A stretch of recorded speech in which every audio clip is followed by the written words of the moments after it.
అబ్బో ఇక్కడ కేజీ చీరలు కొంటే అర కేజీ చీరలు ఫ్రీ అంట. మంగళ్య షాపింగ్ మాల్ కేజీల్లో సేల్ టన్నుల్లో ఆనందం. అందరికీ నమస్కారం, welcome to it's you TV. ప్రస్తుతం మనతో పాటు ఉన్నారు ప్రముఖ తంత్ర జ్యోతిష్యులు, జ్యోతిష్య సామ్రాట్, జ్యోతిష్య రత్న డాక్టర్ చింతా రుక్మాంగదరావు గారు. జూలై 27న మనకి శని వక్ర సంచారం అవ్వనుంది. మరి దీనివల్ల ద్వాదశ రాశుల వారికి కూడా ఎటువంటి ప్రభావం కలగనుంది, ఎవరికి చాలా మంచి జరగబోతుంది, ఎవరు ఎటువంటి జాగ్రత్తలు తీసుకోవాలి, పరిహారాలు ఏంటి, ఇవన్నీ కూడా గురుగారితో మాట్లాడి వివరంగా తెలుసుకునే ప్రయత్నం చేద్దాం. అంతకంటే ముందు ఇటువంటి ఆధ్యాత్మికపరమైన వీడియోస్ కోసం ఇప్పుడే మన ఛానల్ని సబ్స్క్రైబ్ చేసుకోండి. నమస్కారం గురుగారు. మాతృదేవోభవ, పితృదేవోభవ, ఆచార్య దేవోభవ. ఓం నమో మాందీశ్వరాయ నమః. అందరూ బాగుండాలి, అందరికీ మంచి జరగాలి. గురుగారు, ఇప్పుడు సింహరాశి వారికి ఈ శని వక్ర సంచారం వల్ల ఏ విధంగా ఉండబోతుంది? ప్రభావం ఏమైనా ఉంటుందా? వీళ్ళకి కలిసి వస్తుందా రాదా? కర్కాటక రాశి వాళ్ళకి ఎలాగైతే వ్యతిరేక గ్రహం అని చెప్పాను, సింహరాశి వాళ్ళు కూడా అదే విధంగా వ్యతిరేక గ్రహము. 6వ ఇంటి వాడు 7వ ఇంటి వాడు శనేశ్వరుడు. ఈ రాశికి బద్ధ శత్రువు. ఓకే. ఎవరికి? సింహరాశి వాళ్ళకు. కాబట్టి ఇప్పుడు వీళ్ళకి కూడా వైవాహిక జీవితంలో ఇబ్బందులు, వివాహ విషయాల్లోనూ, అదేవిధంగా ఈ కిడ్నీ సమస్యలు, కన్జ్యూమర్స్ ఇబ్బంది అవ్వడము. 7వ స్థానం అంటే కన్జ్యూమర్స్, వినియోగదారులు, వ్యాపారాల్లో ఆలస్యం కావడము, ఇంకేదైనా పాత సమస్యలు ఏదైనా ఉంటే అవి ఇప్పుడు మళ్ళీ ముందుకు రావడము, ఇవన్నీ ఉంటాయి. 6వ స్థానము మకరము, వీళ్ళకి 6వ స్థానం. దానికి కూడా శనాధిపతి. 6వ స్థానం అంటే శత్రు, రోగ, రుణస్థానం. వీటిల్లో ఎక్కువైపోవడం, శత్రురోగ రుణ బాధలు ఎక్కువ కావడము, ఇవన్నీ ఉంటాయి. అంటే అనారోగ్యం చేసేదని కూడా అవకాశం ఉంటుంది. 6వ స్థానం శని చూస్తాడు కాబట్టి. అంటే ఎటువంటి ఆరోగ్య సమస్యలు? ఉష్ణ సంబంధమైన అనారోగ్యాలు చేస్తాయి. కీళ్ళు, నరాలకు సంబంధించినటువంటి కాళ్ళు నొప్పులు, వెరికోస్ వెయిన్స్, కాళ్ళు పగుళ్ళు ఉన్న వాళ్ళు, కాళ్ళలో ఇంకేదైనా కురుపులు ఉన్న వాళ్ళు, కాళ్ళకి సంబంధించిన సమస్యలు ఈ మధ్య ఎక్కువ మంది ఎదుర్కొంటున్నారు. అవి కొంచెం ఈ సింహరాశిలో పుట్టిన వాళ్ళకైతే ఎక్కువ అవుతాయి. దీర్ఘకాలికమైన ట్రీట్మెంట్ అవసరం ఉంటుంది. కాబట్టి ఇప్పుడు సింహరాశి వాళ్ళకు శత్రుబాధ, రుణబాధ, రోగబాధ అధికమవుతుంది. ప్లస్ వీళ్ళకు ఈ రాశిలో వివాహం కాని వాళ్ళకి వివాహం ఆలస్యం అవుతుంది. ఈ టైంలో వీళ్ళకు ముహూర్తాలు పెట్టుకోకుండా ఉండడం మంచిది. అంటే సప్తమ వైపు శని వస్తున్నప్పుడు చేసుకుంటే వాళ్ళు పెళ్లి చేసుకున్న తర్వాత అనురాగంగా ఉండలేకపోతారు. అంటే వీళ్ళకి ఇది అస్సలు కలిసి వచ్చే టైం కాదు. ఇంకా ఇప్పుడు కలిసి వచ్చే టైం కాదు. సింహరాశిలో కొంచెం ప్రెస్టేజ్గా ఉండేవాళ్ళు. కాబట్టి ఈ టైంలో కొన్ని వీళ్ళు అటువంటి ప్రయత్నాలు చేయడం వల్ల వీళ్ళకు కొంచెం ప్రెస్టేజ్ ఇష్యూగా ఉన్నటువంటి సమస్యలు రావచ్చు. శని అంటే బాధ అని చెప్పాను. వీళ్ళు ఏదైనా చేసిన ప్రయత్నాలు బాధలు కలుగుతాయి. కాబట్టి కొంచెం ఆశిస్తూచిపోతూ ఉంటే మంచిది. కాబట్టి శనేశ్వరుడు ఈ విధంగా ఉన్నప్పుడు ఏం చేయాలంటే శివాలయానికి ఎక్కువ వెళ్ళాలి. శివాలయానికి వెళ్తే శివుడు ఏం చేస్తాడు, శివలింగం అనే ఆకారము మన నెగిటివ్నే లాక్కుంటుంది. అక్కడ కూర్చోవాలి ఎక్కువసేపు. వీళ్ళు 48 మినిట్స్ కూర్చోవాలి. మామూలు సింహరాశులు సూర్య నమస్కారాలు చేయమంటారు. సూర్యుడికి ఆ శక్తిని ఇస్తాడు శివుడే. శివుడు ఆ శక్తిని ఇస్తున్నాడు కాబట్టి శివుడి దగ్గరికి వెళ్తే ఏమవుతుంది, రాశి యాక్టివేట్ అవుతుంది. ఇప్పుడు ఈయన శనేశ్వరుడు కూడా ఈశ్వరత్వం ఉన్నవాడే. కాబట్టి సింహరాశి వాళ్ళు ఎక్కువగా శివాలయానికి వెళ్ళడము, శివాలయానికి సేవ చేయడము, శివాలయానికి చీపురు కట్టలు శనివారం రోజు గిఫ్ట్గా ఇవ్వడము. శనివారం రోజు ఇవ్వాలి చీపురు కట్టలు. అప్పుడు ఆలయం శుభ్రం చేస్తుంటారు. శివాలయానికి కడగడానికి ఫ్లోర్ క్లీనర్స్ తీసి ఇవ్వడము. ఇప్పుడు ఆలయానికి అభిషేకం వీళ్ళు చేస్తున్నారు, శివుడికి కాదు, ఏకంగా ఆలయానికే. ఆలయానికి అందరూ చేస్తారు, శివుడికి అందరూ చేస్తారు. ఆలయానికి అభిషేకం చేసి అదృష్టం వస్తే ఏముంది, శనేశ్వరుడు ఆటోమేటిక్ అనుకూలం అయిపోతాడు. ఇది ఏ రాశి వాళ్ళైనా చేయాలా? ఎవరైనా చేయొచ్చు, మంచిదే. ఎస్పెషల్లీ ఇప్పుడు సింహరాశి వాళ్ళకి చాలా ఇంపార్టెంట్ ఇది. కానీ ఏ రాశి వాళ్ళని చేయొచ్చు. సాటర్డే రోజు ఇస్తే బాగుంటుంది. సాటర్డే రోజు ఇస్తే మంచిది. ఇప్పుడు చీపుర్ల బదులు ప్లేస్లో కొన్ని మాప్ స్టిక్స్ వచ్చాయి. అది కూడా చీపురే, కాబట్టి అప్డేటెడ్ చీపురు అది. అవి కూడా తీసివచ్చు. ఇప్పుడు ఏమైంది, మంచి శుభ్రంగా స్మెల్ లేకుండా చేస్తున్నాం ఆలయాన్ని. ఆలయ సేవకు గ్రహాలు ఆటోమేటిక్గా మంచి చేస్తాయి. శివాలయం అంటే శివుడి ఆలయంలోనే ఎక్కువ గ్రహాలు ఉంటాయి. నవగ్రహాలకు ఆలయం పెట్టి ఎక్కడ పెట్టరు, ఆయన ఆధీనంలో ఉంటారని అర్థం. కాబట్టి వీళ్ళు ఇప్పుడు శివాలయం యొక్క సేవ చేయడము, ఎక్కువగా వెళ్ళి రావడం మంచిది. ఆలయం చుట్టూ అగరబత్తులు వెలిగించేయాలి. చుట్టూ అగరబత్తులు. ఆలయం అంతా సువాసనగా మారిపోతుంది.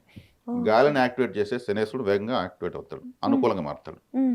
గాలిని యాక్టివేట్ చేయాలంటే ఏం చేయాలి, అగరబత్తులు వెలిగించడము, ఆలయానికి ఒక ఫ్యాన్ కొనివ్వడము, ఆలయానికి ఒక ఏసీ కొనివ్వడము, ఆలయానికి కరెంట్ ఛార్జీ కట్టడము, ఆలయానికి ఒక గంట కొనివ్వడం. గంట కొడితే గాలి శబ్దం వినిపిస్తుంది కదా, ఆలయంలో పాటలు పాడటము, ఇవన్నీ చేయొచ్చు. అక్కడ గాలి యాక్టివేట్ అవుతుంది. ఆ గుళ్ళో పూజలు జరుగుతున్నాయి, మైక్లో వినిపిస్తూ ఉంటుంది, గాలి యాక్టివేట్ అయింది. గుడిలోకి వెళ్ళగానే అద్భుతమైన సువాసన ఎటు తిరిగిన ఎవరో గుడి చుట్టూ అగరబత్తులు వెలిగించారు. సుగంధభరితంగా మారిందంటే ఏమో ధూపము, దీపము, నైవేద్యము దేవుడికి ఇష్టమైనవి. ధూపం అంటే ఏమి, పొగ, అదే అగరబత్తులు.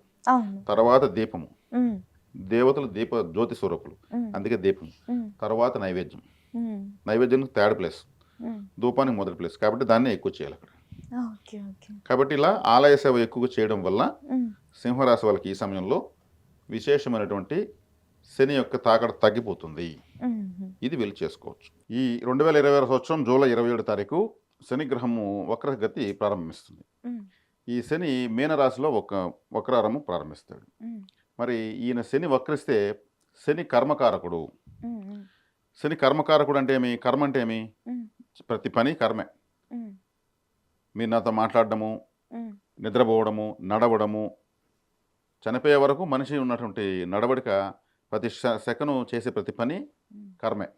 అందుకే ఆయన ఆయుష్కారకుడు అన్నారు. ఒక మనిషి ఆయుర్దాయము ఉన్నంత వరకు అతను చేసే పనులన్నీ కూడా కర్మలే. అవి శుభకర్మలు, అశుభకర్మలు ఉంటాయి. కానీ ఆయన ఈ కర్మకారకుడు కాబట్టి ఏ కర్మలైనా కూడా శని యొక్క ప్రభావంతోనే ఉంటాయి. అందుకే ఎవరైనా చనిపోతే ఇతని కర్మ తీరిపోయింది అంటారు. అంటే ఇంకా అతనికి చేసేదని పని లేదు, అందుకే ఆయన చనిపోయాడు, అయిపోయింది, మనకే ఇంకా కర్మ తీరలేదు, మనం ఇంకా బతుకున్నామని వేదాంతంగా మాట్లాడతారు కొంతమంది పెద్దవాళ్ళు. అంటే ఇంక మనకు పని లేదు అంటేనే మనం ఈ శరీరాన్ని వదిలేస్తాం, ఆయుష్ తీరుతుంది. ఏదో చేయాల్సిన కర్మ ఉంది కాబట్టి మనం పుడతాం. ఏ పని చేసే అవసరం లేకపోతే అసలు పుట్టం. వాళ్ళకి పనే లేనప్పుడు మళ్ళీ జన్మ ఎందుకు? జన్మ ఉంటే కర్మ ఉంటుంది, కర్మ ఉంటే జన్మ ఉంటుంది. బుద్ధి కర్మానుసారే, కర్మ జన్మానుసారే, జన్మ కర్మానుసారే. అంటే మన బుద్ధిని బట్టి మన కర్మ ఉంటుంది, మన కర్మను బట్టి మన యొక్క జీవన గమనం ఉంటుంది. మళ్ళీ మన కర్మ బ్యాలెన్స్ ఉంటే మళ్ళీ ఆ కర్మ యొక్క ఫలితాన్ని అనుభవించిన మళ్ళీ జన్మ తీసుకోవాలి. అందుకే జన్మ కర్మానుసారే, కర్మ జన్మానుసారే, బుద్ధి కర్మానుసారే. ఇప్పుడు వివాహానికి వెళ్తాము, పెండ్లికి ఏడుస్తూ వెళ్తామా? ఏడుస్తూ వెళ్తాం. ఒక డెత్ జరుగుతుంది, నవ్వుతూ వెళ్తామా? అంటే బుద్ధి కర్మానుసారే. అక్కడ ఉన్నటువంటి కార్యక్రమాన్ని బట్టి మన యొక్క బుద్ధి ఉంటుంది. అక్కడ ఉండే ప్రోగ్రామ్ ఏంటి, ఆ ప్రోగ్రామ్ తగిన విధంగా మనం బిహేవ్ చేస్తూ వెళ్తాం. అంటే మన యొక్క బుద్ధిని బట్టి ఆ కర్మ అనేది జరుగుతూ ఉంటుంది. ఈ కర్మలన్నీ చూసుకునేది శనీశ్వరుడు. శని యొక్క ప్రభావంతో మనకు అన్ని కర్మలు సంభవిస్తూ ఉంటాయి. ఈ కర్మకారకుడు వక్రించాడు అంటే ఏంటి గురు? రివర్స్ అయ్యాడు అని అర్థం, యూటర్న్ తీసుకున్నాడు అని అర్థం. ఇప్పుడు వక్ర సంచారం అంటే రిటర్న్ మళ్ళీ వెనక్కి తిరుగుతాడు. వక్రము అంటే వెనక్కి వస్తున్నాడు అని అర్థం. ఇంగ్లీష్లో చెప్పాలంటే యూటర్న్, రివర్స్. మరి కర్మకారకుడు రివర్స్ అయితే ఏముంటుంది? ఇప్పుడు మనం చేస్తున్న పనుల్లో మనం ఏదో మర్చిపోయినాము, మళ్ళీ వెనక్కి తిరిగి మళ్ళీ ఆ పని చేసుకురావాలి. ఇప్పుడు కొద్ది దూరం వెళ్తాము, కీస్ మర్చిపోతాము, లేదా ఒక ఫైల్ మర్చిపోతాము, ఇంటికి మళ్ళీ తిరుక్కొని ఫైల్ ఎత్తుకెళ్తాం కదా. సేమ్ అట్లే శనేశ్వరుడు కూడా సంవత్సరానికి ఒక 5 నెలలు వక్రిస్తూ ఉంటాడు. 5 months ఒకసారి, సంవత్సరానికి 5 నెలలు కనీసం 4 నుంచి 5 నెలలు ఆయన వక్రంలో ఉంటాడు. ప్రతి సంవత్సరం ఉంటాడు. అది ఏ రాశిలో ఉంటే ఆ రాశిలో వక్రిస్తాడు. ఈ వక్రగమనం ఎలా స్టార్ట్ అవుతుంది? సూర్యగ్రహం నుంచి 5 స్థానం నుంచి 9వ స్థానం మధ్యలో అవుతుంది. సూర్యుడి నుంచి 5వ రాశి నుంచి 9వ స్థానం రాశి వరకు వక్రగమనాలు ఉంటాయి. గురువుకైనా, కుజుడికైనా, శనికైనా. ఇంకా బుధుడు, శుక్రుడు ఆయన కూడా తిరుగుతూ ఉంటారు, వాళ్ళ క్యాలిక్యులేషన్ వేరే ఉంటుంది. ఈ 5 గ్రహాలు వక్రిస్తూ ఉంటాయి. రాహుకేతులు పర్మనెంట్గా వక్రంలో ఉంటారు, రవిచంద్రుడికి వక్రగతి లేదు. ఇది వక్రం యొక్క వివరాలు. ఇప్పుడు కర్మకారకుడు వక్రించాడు అన్నప్పుడు ఏం చేయాలి? సూర్యుడు యొక్క శనిగ్రహం యొక్క కారకత్వాలు ఏంటి? నడక, వాకింగ్ చేయడం శనేశ్వరుడు. అంటే కాళ్ళు అంటే శనేశ్వరుడే. చెప్పులు, షూస్ కావచ్చు, ఇంకేదైనా చెప్పులు కావచ్చు, శనేశ్వరుడే. చీపురు కట్ట ఆయన ఆయుధం. చీపురు కట్టను కూడా ముందుకి వెనక్కి వక్రం చేస్తేనే శుభ్రం అవుతుంది. ఆలయమైనా, హాస్పిటల్ అయినా, ఇల్లు అయినా అదే ఆయన ఆయుధం. అదేవిధంగా శనేశ్వరుడు నలుపు రంగు సూచిస్తాడు, బొగ్గులు సూచిస్తాడు. అందుకే మన సింగరేణి బొగ్గు కార్మికులంతా కూడా శని యొక్క ప్రభావంతో అక్కడ కార్మికులు అవుతారు. శని యొక్క అనుగ్రహం ఉంటే అటువంటి వాటిలో జాబ్ వస్తుంది. ఇంకా ఈ లెదర్ బిజినెస్, చెప్పుల బిజినెస్, తర్వాత ఎత్తుకుంటే ఇంకా కర్షక కార్మిక వర్గాలు, కష్టపడి పనిచేస్తున్న వాళ్ళు అందరూ కూడా, సమాజంలో ఓట్లు వేసే వాళ్ళంతా కూడా శని ప్రభావంతోనే ఉంటారు. ప్రజా తిరుగుబాట్లు, ఇవన్నీ కూడా శనేశ్వరుడే. ఇన్ని కారకత్వాలు ఉంటాయి. మరి ఆయన వక్రించాడినప్పుడు ఏమవుతుంది? కర్మ అన్నాను కాబట్టి, అంటే వృత్తి కారకుడు. కర్మ అంటే వృత్తి కూడా వస్తుంది. వృత్తి కారకుడు కాబట్టి చేస్తున్న వృత్తిలో వీళ్ళు ఆలస్యాలు ఎదుర్కొంటారు. ఇప్పుడు పెట్టిన పెట్టుబడులు కొంతమందికి బ్లాక్ అవుతాయి, కొంతమందికి కర్మ అంటే వృత్తి కోసం చేసే ప్రయత్నాలు ఆలస్యం అవుతాయి. రివర్స్ సైడ్ కాబట్టి కర్మకారకుడు. ఇలా పలు రకాలుగా వాళ్ళ వాళ్ళ ద్వాదశ రాసులను బట్టి వాళ్ళకు ఉంటాయి ఫలితాలు. కొంతమంది బై బర్త్ పుట్టినప్పుడు ఓ 1970లోనో 80లోనో 90లోనో 2000 సంవత్సరంలో ఎంతోమంది పుడతారు కదా, ప్రతి సెకండ్ అవునవును. పుడుతుంటారు. వాళ్ళు పుట్టినప్పుడు శని వక్రంగా ఉన్నప్పుడు పుట్టుంటే ఇప్పుడు శని వక్రించాడు కదా, ఇప్పుడు బాగుంటుంది వాళ్ళకు. ఆపోజిట్ ఉంటుంది. అంటే వక్రంగా ఉన్నప్పుడు పుట్టిన వాళ్ళకు శని ప్రతి సంవత్సరం 5 నెలలు వక్రిస్తాడు కాబట్టి 5 నెలలు బాగుంటుంది. ఓకే. వాళ్ళ పుట్టిన జాతకంలోనే వక్రంగా ఉన్నాడు. ఇప్పుడు మ్యాథమెటిక్స్లో మైనస్ ఏమవుతుంది? ప్లస్. ఇక్కడ వాళ్ళు పుట్టినప్పుడు వక్రంగా ఉన్నాడు, ఇప్పుడు గోచరంలో వక్రంగా వచ్చాడు, వక్రం ఏమవుతుంది? సక్రమం అవుతుంది. ఓకే. కాబట్టి ఇక్కడ వక్రం అయితే అంతా చెడు జరిగిపోతుంది కదా. శనేశ్వరుడు ఎప్పుడు చెడు చేయడు, మర్చిపోయిన దాన్ని మళ్ళీ గుర్తు చేస్తాడు, నేర్పిస్తాడు. ఒక కౌన్సిలర్ అయినా, ఒక ట్రైనరు, ఒక జీవితాన్ని ఇచ్చేటువంటి గ్రహం. గ్రహాలన్నీ జీతం ఇస్తాయి, శనేశ్వరుడు ఒక్కడే జీవితాన్ని ఇస్తాడు. జీతాన్ని ఆయన ఇవ్వడు, అందుకే భయపడిపోతారు ఆయన అంటే. జీతం తాత్కాలికమైనది, జీవితం శాశ్వతమైనది. కాబట్టి శాశ్వతమైనదే ఇస్తాడు. అందుకే కలిగించే దాంట్లో శనేశ్వరుడు అంతటి వాడు లేడు, కష్టపెట్టే దాంట్లో కూడా ఆయన మించిన వారు లేరు. కష్టపడాలంటే ఎవరికైనా భయము, సుఖమే కావాలనుకుంటారు. కాబట్టి ఆ సుఖము ఎలా వస్తుంది? కష్టే పలి, no pain no gain. Flyover ఇలా అనుకుంటే ఇలా అంటే అయిపోతుందా? మనం కష్టపడి వేస్తే ఫ్లైఓవర్ ఇట్లా పోయేది ఇట్లా వెళ్ళిపో దాటేస్తాం. ప్రతి ఒక్కరి జీవితానికి ఒక ఫ్లైఓవర్ వేయాలంటే ఆయన వేస్తాడు. మిగిలిన గ్రహాలు ఏమరుస్తాయి, నీకు ఇట్లే ఉంటుంది లైఫ్ అంతా ఎంజాయ్ చేసుకో అనేసి, డబ్బులు అనవసరం పోతాయి. అప్పుడు శనేశ్వరుడు వచ్చి డబ్బు ఉంటే నీ విలువ ఎంత, డబ్బు లేకపోతే నీ విలువేంటి, నీ భార్య దగ్గర నీ విలువెంత, నీ పిల్లల దగ్గర నీ విలువెంత, నీ స్నేహితులు నీతో ఎలా ఉంటారు, డబ్బులుంటే ఎలా ఉంటారు, లేకపోతే ఎలా ఉంటారు, అవమానం అంటే ఏమిటి, ఆకలి అంటే ఏమిటి, దౌర్భాగ్యం అంటే ఏమిటి, దారిద్ర్యం అంటే ఏమిటి, నష్టం ఎలా ఉంటుంది, కష్టం ఎలా ఉంటుంది, సుఖం ఎలా ఉంటుంది, మొత్తం నేర్పిస్తాడు ఆయన. అప్పుడు బాధలు కలుగుతాయి. ఇవంతా మామూలు ట్రైనింగ్ కాదు. కాబట్టి అప్పుడు ఏమవుతుంది, మనిషి అన్ని బాధలకు ఒక నిప్పులో పెట్టి ఒక ఇనుప ముక్కను కాల్చి కొట్టి మంచి ఆయుధంగా తయారు చేసి, పదునైన ఆయుధంగా తయారు చేసి సెట్ అవుతుంది, అలా చేసేస్తాడు. కాబట్టి శనేశ్వరుడు లేకపోతే ఎవరు ఉద్ధరించబడరు. అందుకే గ్రహాలన్నింటిలోకి శని భగవానుల వారిని ఈశ్వరత్వం ఇచ్చారు. గురు ఈశ్వరుడు, బుధీశ్వరుడు, కుజీశ్వరుడు అని అన్నారు, రవీశ్వరుడు, చంద్రీశ్వరుడు అంటారు. ఒక్క శని భగవానులను మాత్రమే శనేశ్వరుడు అంటారు. ఆయనకి ఆ శక్తి, ఆ యొక్క వరము పరమేశ్వరుడు ఇచ్చాడు. ఈ గ్రహాలన్నీ కూడా తాత్కాలికమైన ఫలితాలు ఇస్తాయి. కాబట్టి మనకు ఒక ఆర్మీ ఆఫీసర్ అయినా స్ట్రిక్ట్గానే ఉంటాడు, ఎవరికైనా సరే ఏమైనా నేర్పిస్తాడు. వాళ్ళకి అన్నీ నేర్పించి వాళ్ళకి ఆయుర్దాయాన్ని కూడా ఆయనే ఇచ్చేది. ఇప్పుడు ఆయుర్దాయం అన్నాను కాబట్టి ఒక వారంలో చనిపోయే వ్యక్తి రాబోయే నెలలో కలెక్టర్ అవుతాడంటే ఏం చేయను? అతను చనిపోయేది వారానికి, అతను కలెక్టర్ అవ్వాల్సిన నెల తర్వాత, 7 రోజుల తర్వాత అతనికి బ్రీతింగ్స్ లేవు శ్వాస పీల్చుకోవడానికి, అంటే ఆయుర్దాయం లేదు ఇక్కడ. ఈ ఆయుర్దాయం ఉంటే ఏమైనా అవుతారు. కాబట్టి అన్నిటికన్నా గొప్పది ఆయుర్దాయం. ఆయుష్ లేనప్పుడు మన ఒంటి నిండా వజ్రాలు ఏం ప్రయోజనం? ఈ చేతికి ఏదో గాయం అవుతుంది, దీనికి వజ్రాలు బ్రాస్లెట్ వేసినా అనుకో, ఆ గాయం తగ్గుతుందా? టించర్ వేస్తే, మందు వేసి, ఇంజక్షన్ వేసి తగ్గుతుంది. ఇది నేర్పిస్తాడు శనేశ్వరుడు. కాబట్టి మేము ఎన్నో కష్టాలు పడితే ఈరోజు ఈ స్థాయిలో ఉన్నాము అని పెద్దవాళ్ళు చెప్తుంటారు.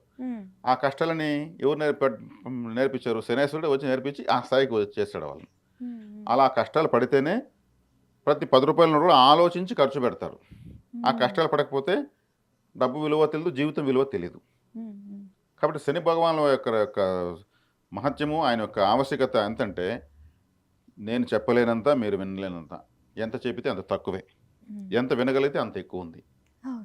అది శని భగవానుల వారు. కాబట్టి ఇక్కడ శనేశ్వరుడు అంటే ప్రపంచానికి ఆధారమైన.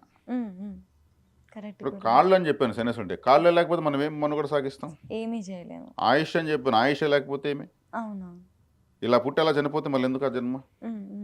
కాబట్టి ఈయన గురించి నువ్వు నన్ను శని పట్టినావు, శని కాలు పెట్టినట్టు పెట్టావు, శని అని ఏకవచనంతో మాట్లాడకూడదు. ఆయన్ని అలా అనడానికి రైట్స్ మనకి ఎక్కడున్నాయి? మన ఆయుర్దాయం ఆయన. మనమేమో తీసిపడేసి కేవలంగా మాట్లాడుతూ ఉంటాం. అసలు మనిషికి శుక్ర మహర్దశ అన్న ఉంది అనుభవించాలి, గురు మహర్దశ ఉంది అనుభవించాలి, ఇంకేదో బిర్యానీ తినాలంటే ఆయుర్దాయం, ఆరోగ్యం కావాలి. ఇది లేకుండా మిగతా అన్ని ఉండి ప్రయోజనం లేదు. కాబట్టి ఈ విలువ సూక్ష్మంగా ఆలోచిస్తే శని భగవాన్ వలన ఎప్పుడు ఏకవచనం ఎవరు పిలవరు. ఆయన ఇంకా ఇష్టపడతారు. శని భగవాన్ వారి యొక్క బలహీనత ఒకటి ఉంది. ఆయన తైలాభిషేకాలకు బానిస కాదు, అసలు స్పందించడు. మరి శనికి తైలాభిషేకం చేసుకుంటూ ఉంటారు, దానికి స్పందించడు ఆయన. ఆయన ఇంకేదో నల్లని ఒత్తులతో దీపాలు పెడుతూ ఉంటారు, దానికి స్పందించడు. సేవకు శనేశ్వరుడు బానిస. సేవ, దాన ధర్మాలు ఇలాంటి వాటికి సేవ చేయాలి, ఎవరికి చేయాలో వాళ్ళకి చేయాలి. ఆ సేవ చేస్తే ఆయన అనుగ్రహిస్తాడు, ఈజీ. కాలభైరవ ఆరాధన చేస్తే శని అనుగ్రహిస్తాడు, వీధి కుక్కలకు ఫుడ్ పెట్టడం వల్ల అనుగ్రహిస్తాడు. కాబట్టి కాలభైరుడు ఎవరు? శనేశ్వరుడు గురువు. ఈయన కాలభైరుడు శిష్యుడు. మరి శిష్యుడే ఇంత పవర్ఫుల్గా ఉంటే గురువు ఇంకెంత పవర్ఫుల్గా ఉంటాడు? అవునవును గురుగారు. కాబట్టి ఇక్కడ కాలభైరవ ఆరాధన అష్టకం ఒక 8 నిమిషాలు చదువుకోవడము, వీధి కుక్కలకు ఫుడ్ పెట్టడం వల్ల శనేశ్వరుడు అనుకూలంగా మారుతాడు. అంటే తీవ్రతను తగ్గించుకుంటాడు.